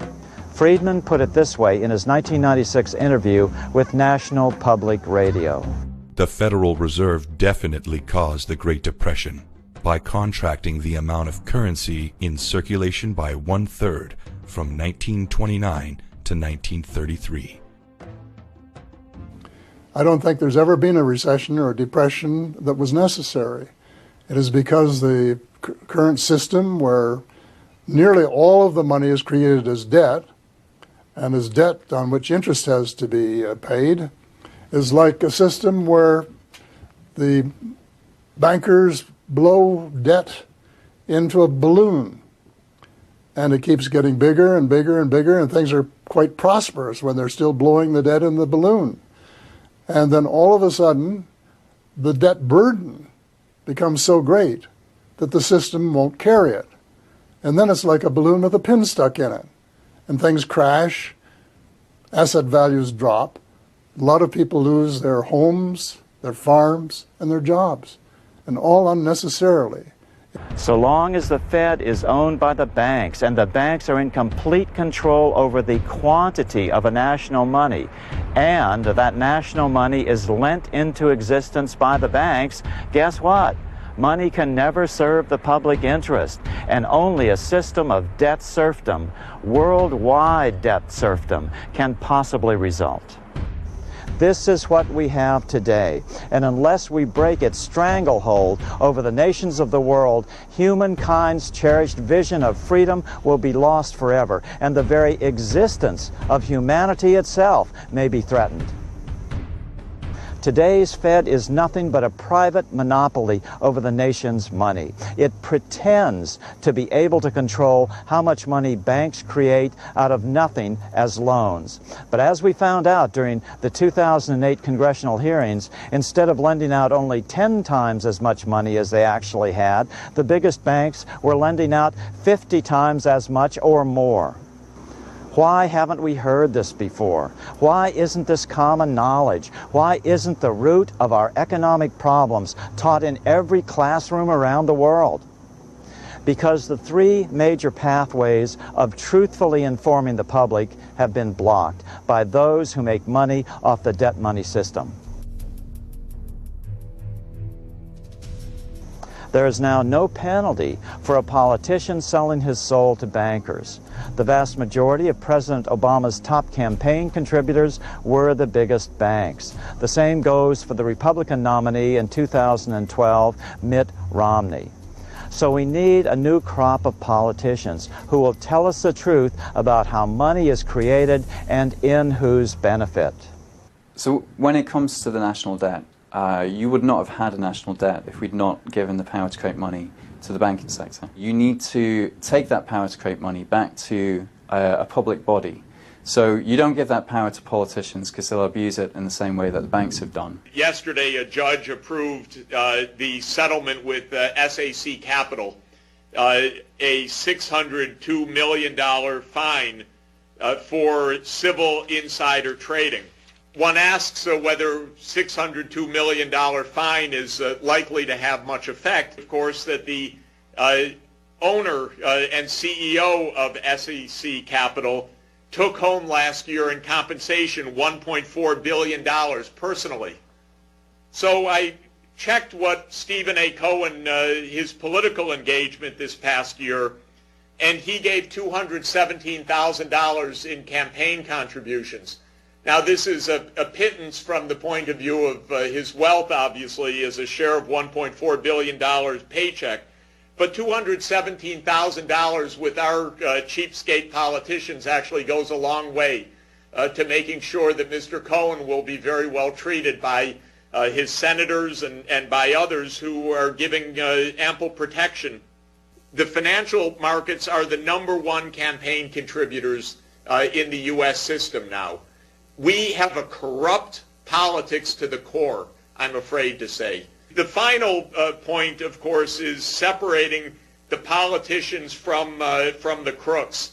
But maybe that's so close together that they can't actually be separated. Maybe it's just the same community. What happens is that ultimately the one who creates money controls the political structure. So if you let the bank to create money for the nation, so over time, you would find the bank will be ultimately controlling the resources and the political structure or power in the country. Seems strange that that community will stand for that when, with a bit of political will, it could issue its own debt-free money supply. So how about the economics academic community in the United States? Surely professors of economics have their academic freedom, the continual search for the truth, protected by what's called tenure.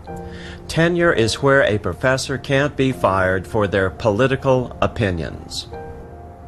Tenure started around 1900 and worked well for the first 70 years or so. But by the mid-1990s, things had changed.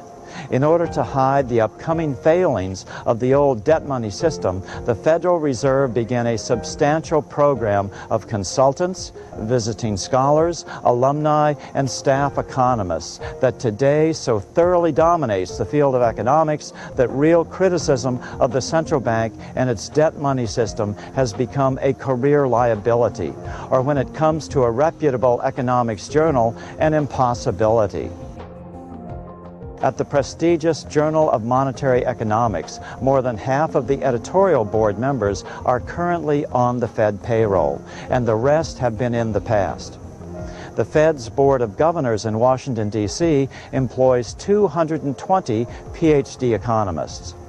The 12 regional banks employ scores more. Roger Auerbach, a former investigator with the House Banking Committee, found out that there are only 1,000 to 1,500 monetary economists working in the U.S. today.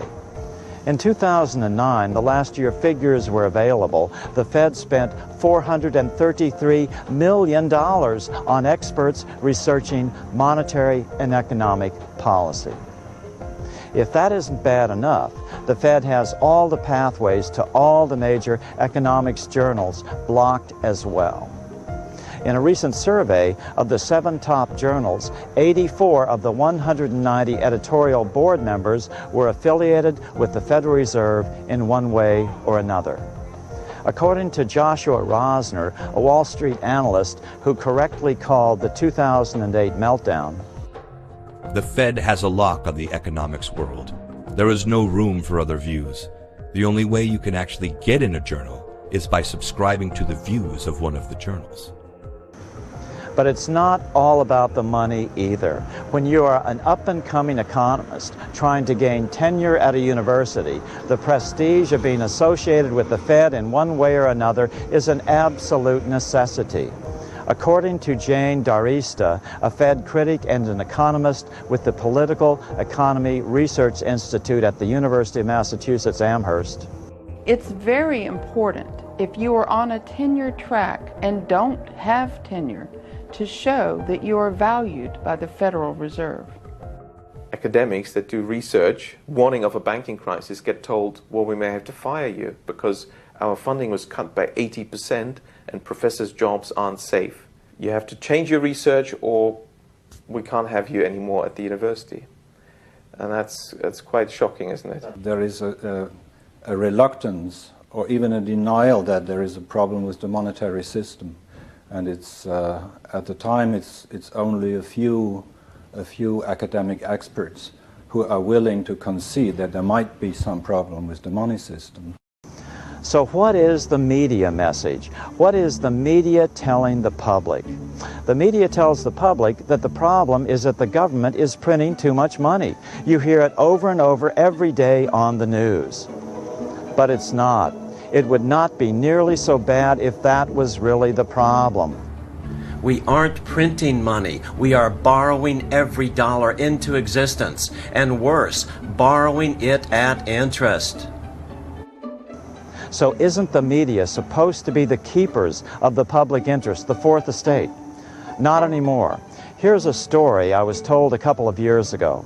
When I released my last documentary, The Secret of Oz, at the end of 2009, I sent it to 2 friends of mine in the media. They worked at one of the big 3 U.S. networks. One was the president of the network, and the other, my oldest friend in the media business, was his executive producer. After viewing the film, they called me and said, "This is great." I was puzzled. I'd expected that they would dismiss it as some sort of economic conspiracy theory. But they told me that they had just been laid off with 100 other network executives because of J.P. Morgan. I asked what J.P. Morgan had to do with the network, and they said that the networks are so heavily in debt to Morgan that every time loans come due, J.P. Morgan efficiency experts make demands on what the network has to do to have its loans renewed. What would be the price for non-compliance? The network would be out of business in a single week.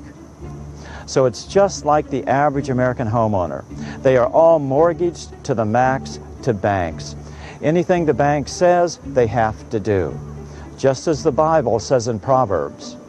Just as the rich rule over the poor, so the borrower is servant to the lender.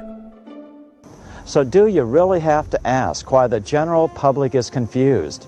If our politicians can't tell us the truth, and the media can't dare to tell us the truth, then even the professors can't tell us the truth. What is the average person supposed to believe, and how can they ever discover the truth, much less sort it out from the conflicting diversions? What I found, though, when you talk about things like monetary policy, economic policies, yes, you can state the truth, the public will understand it, but you'll immediately get an official expert come out and say, oh, it's not so simple. It's more complex than that.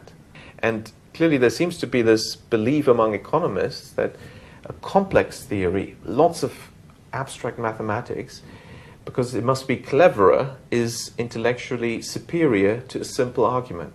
The truth couldn't be further from it, because it's a fundamental principle in logic known to Aristotle and William of Ockham, who said, very truthfully, that a simple argument beats a complex argument. So what do we do about this? Fortunately, the solution is easy to understand, and it's basically the same for every nation on earth. All monetary reformers agree that fractional reserve lending is nothing but outright theft and must be stopped. Some believe that no interest is justified at all, that all interest is usury and has been condemned for centuries by both the Christian and Muslim faiths. The Quran uses the term riba for what Western people would have understood as usury, except that sometimes the definition of usury would be exorbitant usury, and that there was an acceptable amount of usury that would not be condemned, but not in Islam. I cannot see why the banking sector should have the privilege of creating money and the government being forced to borrow from the banks at interest. Remember, the bank isn't actually loaning real money. It is simply adding some numbers to an account. In exchange, the borrower agrees to repay this loan with compounding interest. But where does the interest money come from? Well, you either have to take it from someone else, reducing their ability to service their interest-bearing loans, or you have to take out another loan to repay your existing loan. In other words, this system creates a global Ponzi scheme based on ever-increasing levels of debt. The mountain of debt is worldwide. It can't be serviced. I think that we're on the verge of a very, very serious trauma. In 2007, just before the crisis started, the UK national debt was about £500 billion. And in that time, we'd already spent £700 billion on paying the interest. So we paid more interest than was actually outstanding, than we'd ever borrowed. We have a financial and monetary system where taxpayers will be on the hook for the mistakes of the banking sector, even though the system was designed so badly that those mistakes are inevitable. The supply chain is going to break down. The real economy is going to break down, and there's going to be scarcities. And it's going to be horrible. At some point, this system absolutely must collapse into a titanic pile of bankruptcies and poverty for the masses, and all the real assets will be owned by the banks and their stockholders. How should money be created? First of all, government should create all the money it needs to operate debt-free. Inflation should be monitored closely, just as is done today in Guernsey. And if too much money is created and prices start to edge up, then money is taken out of the system by taxation. Taxation should no longer be seen as a source of government revenue. The government can create all the money it needs to fund its spending requirements. Millions of people die worldwide from hunger. These deaths could be eliminated in a single year. More millions die of contaminated water supplies. All of these deaths could be eliminated in a few years. Millions more die of lack of simple medical care. Most of these deaths could be eliminated in a decade once the proper medical infrastructure was built and physicians were trained in every nation. So then the question is, are we trying to create some impossible social utopia? No. Another responsibility of government, once basic needs are met, is to stimulate individual productivity. This can be done by making sufficient money available to the banking section so that they can lend money to anyone who works hard, repays their debts, and has a good idea. Then each person can decide whether they wish to live modestly or whether they want to try to better themselves through working hard and creating products and services the world needs. The question is, should the National Treasury lend out to the people directly? Probably not. You probably want to create competition among commercial banks for the commercial lending business. That will foster competition and ensure that Treasury cannot deny a person a loan because they don't like their politics. National money would be sold by the nation's treasury to banks or states or cities. It would be a simple transaction. Let's say $100 would be sold to a bank for $101. Banks would then tack on their own initiation fee and lend it out to people. If you have banks lending to individuals, then there will be liberal-leaning banks and conservative-leaning banks. Power will be split up. That ensures a more stable, democratic environment. Of course, private lenders could also form banks and use their own money instead of buying it from the government. In the new organization, due to the monetary reform, the money creation is no longer in the hands of the banks. Although there are differing opinions over the precise implementation of monetary reform, all money reformers agree on certain basic principles. Number one, forbid national borrowing. It just doesn't make any sense at all that a government should have to borrow something for which they own the patent and have the right to produce themselves. It's in their own domain. They have the power. The problem is they just don't use it. And why is the $64 trillion question. So a nation state, why should it not, in the public interest, in the interest of its citizens, create its own debt-free, persistently circulating money supply? Why not? Instead of having to borrow it from commercial bankers. So instead of allowing banks to create money and put it into the property markets and financial speculation, we have the state creating money in the public interest and making sure that money gets into the real economy where it can create jobs and actually create wealth. So once you understand what money is, that is your natural resources in it, you need something to measure it. It's just information. You see? So you don't borrow information and pay interest on that.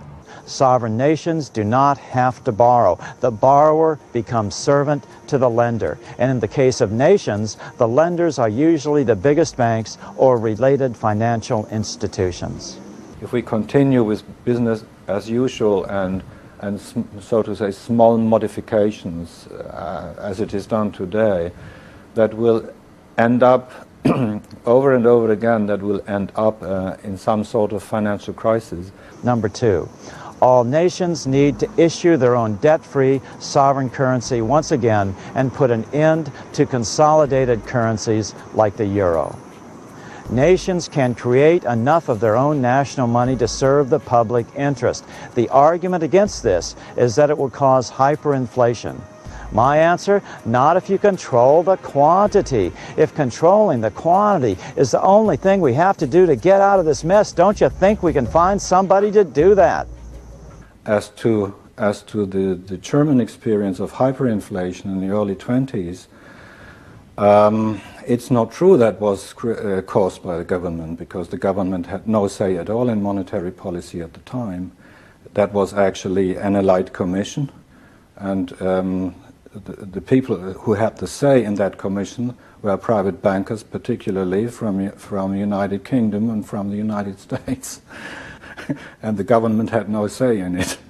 So this is a myth. Here's my axiom. It matters not what backs the money. All that matters is who controls the quantity. Will you be in control of the quantity in the public interest, or will you give that power up again to bankers who will, by definition, have to maximize profits for their corporation? Another argument is that government is too corrupt to control the quantity of money. My response is, government is all we have. You can't elect a banker in any nation on this planet. Right now, the money power has taken over government. The solution is not to give up on government. The bankers love to promote that solution. Our only option is to fight to take government back, to make it serve the public interest. And the most important weapon to break out of the debt money system is to forbid government borrowing. The argument against debt-free national money is that it will reduce the standard of living through debased currency. But history is full of the folly of trying to tie the money supply to gold. Let the value of a nation's currency float on the international market. That's the natural, truly free market solution. Each nation's sovereign money will find its own level, and that should be based solely on that nation's productivity. The only reduction in the standard of living will be a reduction in a nation's ability to import products. But the upside will be to massively stimulate internal production of every product a nation needs. For example, Greece would start building television sets and refrigerators because it couldn't afford to buy them off ships from China. In other words, within a single year, every nation that reissues debt-free sovereign money will be well on their way to a robust recovery and a sustainable recovery, because then their internal production of everything the nation consumes will be stimulated massively. The result? The accumulation of real national wealth through national production. This is the only escape from the bankers' debt money system. Number 3. Forbid fractional reserve lending. Under prevailing circumstances of fractional reserve banking, there is no smooth way out. We have had more than 400 systemic financial crises across the world throughout the last 30 years, and very certainly there will be a next crisis and another one, if not, and so I can't imagine it will go on forever like this. It develops into such a heavy debt load that it reaches a point where the system and the people just can't bear it. Having a system where there is so much debt on which they have to spend such a large proportion of their income to pay the interest. As Milton Friedman rightly said, it is inherently a fragile institution that is subject to self-fulfilling collapse. We need banks. They provide useful services that people need and are willing to pay for. We don't need to nationalize banks. We do need a healthy competition between them to ensure our future economic freedom and a robust, competitive environment for those who wish to compete to better themselves and their families. The money masters have ruled this planet for thousands of years through serfdom and slavery. Humanity's answer to this problem has been to institute self-governance. That's been the cornerstone of humans' march into freedom. The problem is that the money masters have learned how to recapture the most important power of self-governance while leaving the shell to make it look like we are still free, but we're not. What we need to do is to give back the power back to the people. So that's why, as you can see, I say unriba, undo. We have to undo the effects of the ribawi system, yes. The important thing is to regain control, and to regain control of the creation of money, and in that way also to regain the benefit from creating money, which is a privilege. Until we learn that the root of our freedom problem is government borrowing, we will never return to true government of, by, and for the people. The truth is simple enough for the average person out there to understand, and that's especially true when it comes to things like money. The situation today is unusual.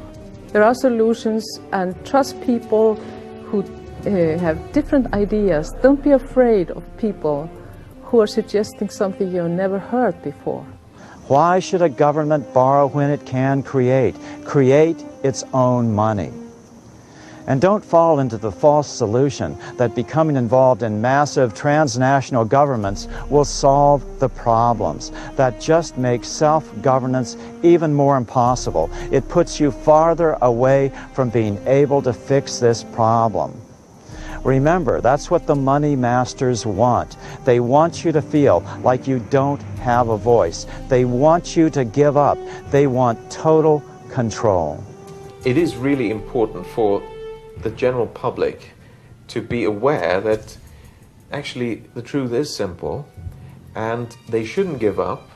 They should look into it. Personally, I'm convinced that such a reform that will happen sooner or later it's clearly one of the next steps to be taken. And in the United States, this is the 100th anniversary of that Federal Reserve System, which has been nothing but trouble since it was first passed into law 100 years ago. And this is a year when the American people could give themselves the most wonderful present ever to get rid of it, to repeal the legislation and to establish a proper Bank of the United States owned not by the banks, but by the people.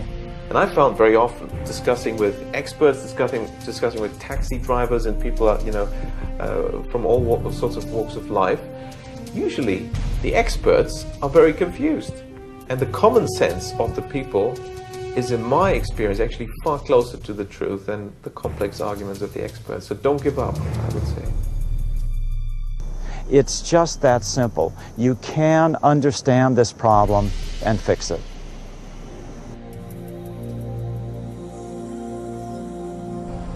In conclusion, it has become painfully obvious, even for me, a 12-year-old Canadian, that we are being defrauded and robbed by the banking system and a complicit government. What will we do to stop this crime? What will we do to ensure that the next generation will live free and clear of the debt-based economy that enslaves them to the banks? Margaret Mead said the following, and I hope that all of you remember this. Never doubt that a small group of people can change the world. Indeed, it is the only thing that ever has. Thank you.